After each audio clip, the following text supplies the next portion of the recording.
पहलगाम दहशतवादी हल्ल्याचा बदला घेण्यासाठी भारत सज्ज आहे। सरकारने सर्व अधिकार सैन्याच्या विवेक बुद्धीवर सोपवलेत। सूड घेण्याची वेळ आणि जागा ठरवण्याची जबाबदारी आता सैन्यावर आहे।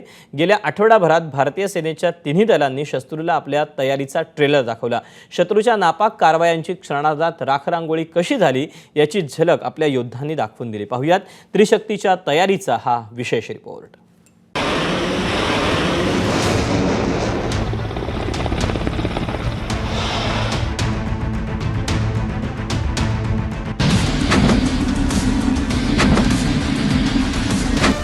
भारतीय हवाई दल सज्ज आहे। भारतीय नौदल सज्ज आहे। लष्कराचे रणगाडेही शत्रूवर तोफगोळ्यांचा भडीमार करण्यासाठी वेग पकडतायत। हवाई दलानं तर आज सीमेपलीकडे बसलेल्या शत्रूला घाम फोडला।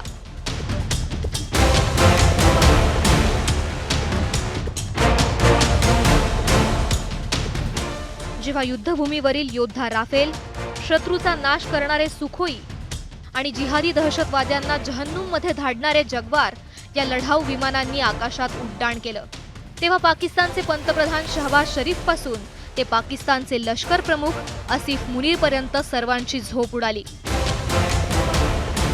युद्धादरम्यान महामार्गावर उड्डाण करण्याच्या शक्तीची चाचणी घेण्यात आली। भारतीय हवाई दलाच्या शक्तिशाली लढाऊ विमानांनी आणि हेलिकॉप्टरनं उत्तर प्रदेशातील शहाजहानपूरच्या गंगा एक्सप्रेसवेवर एकामागून एक उड्डाण केलं।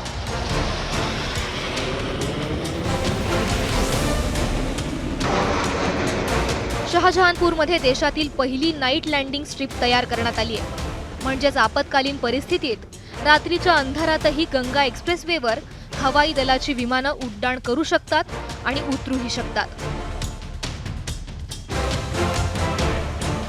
3.5 किलोमीटर लांबीच्या या धावपट्टीवरती लढाई विमानं ही केव्हाही उतरली जाऊ शकतात। गंगापूर एक्सप्रेसवर देशातील पहिली धावपट्टी आहे, ज्याच्यावरती ही लढाऊ विमानं रात्रीच्या वेळी देखील उतरली जातील। अत्याधुनिक अशा या धावपट्टीच्या दोन्ही बाजूला सुरक्षेच्या कारणास्तव 250हून अधिक सीसीटीव्ही हे लावण्यात आलेले आहेत। भारतीय सैन्यानं अजून सूड उगवण्यास सुरुवातही केलेली नाहीये। शत्रूची स्थिती आधीच कमकुवत झाली आहे। सूत्रांच्या माहितीनुसार भारतीय नौदल अरबी समुद्रातील शत्रूच्या छावणीवर तुटून पडण्यास सज्ज आहे। गुरुवारी भारतीय नौदलानं जहाजविरोधी आणि विमानविरोधी क्षेपणास्त्रांसह सराव केला। शत्रूचा बिमोड करण्यासाठी INS सूरत देखील समुद्राच्या लाटांवर सज्ज आहे। यावेळी हल्ला जमिनीवरून होईल, समुद्रातून होईल की आकाशातून होईल, या विचारानं शत्रू देश हा अस्वस्थ झालेला आहे। कारण तीनही ठिकाणी आपले सैन्य आपलं सामर्थ्य दाखवत युद्धासाठी सज्ज आहेत। पहलगाम हल्ल्यानंतर 3 दिवसांनी म्हणजेच 25 एप्रिलला राजस्थानच्या थार वाळवंटात सैन्याच्या सैनिकांनी आपला उत्साह आणि शौर्य दाखवलं। इथं जयपूरच्या सप्तशक्ती कमांडनं थार वाळवंटात युद्ध सराव केला। त्याला रसेल वायपर असं नाव देण्यात आलं। या युद्ध सरावात शत्रूच्या हद्दीत घुसून हल्ला करण्याच्या युद्ध कौशल्याचा म्हणजे सर्जिकल स्ट्राईकचा सराव करण्यात आला। या लष्करी सरावात पॅरा SF कमांडो तसंच रणगाडे आणि विशेष चिलखती वाहनांचा वापर करण्यात आला। सध्या भारतीय सेना जमिनीपासून ते समुद्रापर्यंत आणि समुद्रापासून ते आकाशापर्यंत पूर्णपणे सज्ज आहे।